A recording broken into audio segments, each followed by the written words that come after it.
Sa dinami-dami ng problema na hinaharap natin sa opisina araw-araw, dumagdag pa sa iniisip ko itong mga tanong na natanggap natin.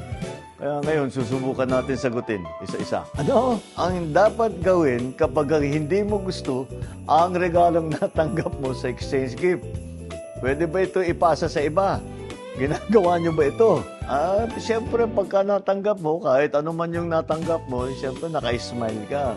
At saka thank you. Alalahanin mo, ito naman, kahit ano pa ang binabigay sa inyo, kahit meron ka na, ito'y galing sa puso nung nagbigay. Yun ang alalahanin natin. Pero hindi naman dapat na masayang. Ipasa nyo sa ibang tao na makikinabang doon sa magandang regalo na yun. Gaano kalaki ang tamang kuha ng Let's Plan? Pasko naman kumuha ka ng anong gusto mo. Basta yung mga nagdadala ng pagkain, damihan na lang ninyo. Ilang pirasong lumpiang Shanghai ang dapat kainin? Basta't nabubusog kayo. Again, Pasko naman dapat medyo mag-enjoy tayo. Huwag natin iniisip na kailangan magpigil sa ating kasiyahan. Kaya ulit, yung mga maghahanda ng pagkain, dami-damihan na lang ninyo para may baong pampauwi. Ano ang dapat sabihin sa kamag-anak kapag sinabi niya, "Uy, tumaba ka"? Madaling sagutin yan. "Uy, tumaba ka." Oo nga ikaw din. Ikaw, what do you think? Anong dapat sabihin?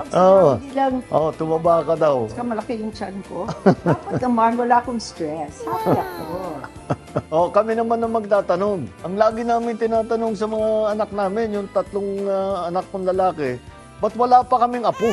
Tama yan, honey. Sana all. Yan ang Christmas wish ko. Wala kayong mabola, no?